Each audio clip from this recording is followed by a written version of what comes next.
Bismillahirrahmanirrahim. Assalamualaikum warahmatullahi ta'ala wabarakatuh. Alhamdulillah, mandung puja dapo sirapa Allah Subhanahu wa taala. Menansi selawat dan salam saban-saban kita yang bersampa ke Pangulia Alam Nabi Muhammad Rasulullah sallallahu alaihi wasallam. Nan lun Muhammad Hanafiah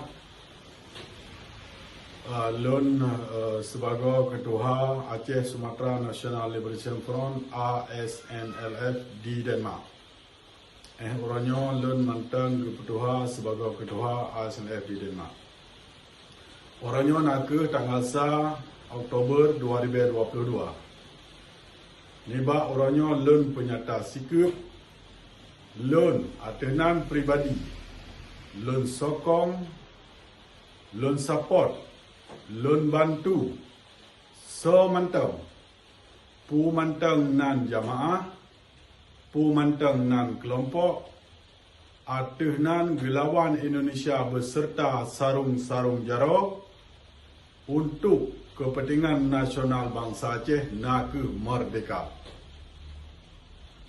Oleh sebabnya lun harap, lun himbau ke mandum jamaah ke yang na di luar Nanggro maupun yang na di dalam Nanggro.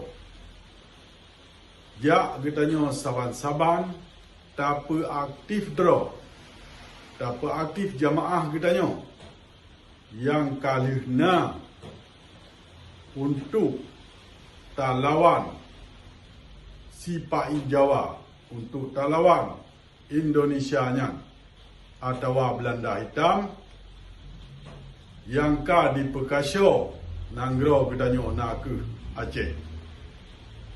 Oleh sebabnya ya ke katanya saban-saban talawan Indonesia dengan cara pu mantap, pu ke secara deh atau yang hana deh. Wate tak pegah yang deh memang deh tak kalon nama taule. Wate tak pegah barang hana deh tapi je tak rasa efek dari hana dehnya. Oleh sebabnya ke jak katanya saban-saban bantu membantu untuk kepentingan nasional bangsa Aceh. Menurut lun cara tam saboh nak tasab pesaboh draw dalam saboh tujuan dan saboh lawan. Lawan tanya nak Belanda Hitam atau Sipai Jawa atau Indonesia. Tujuan tanya nak ke pemerdeka Nanggro Aceh. Terima kasih. Doa kalam wabillahi taufiq wal hidayah. Wassalamualaikum warahmatullahi taala wabarakatuh. Insyaallah Nanggro Aceh merdeka.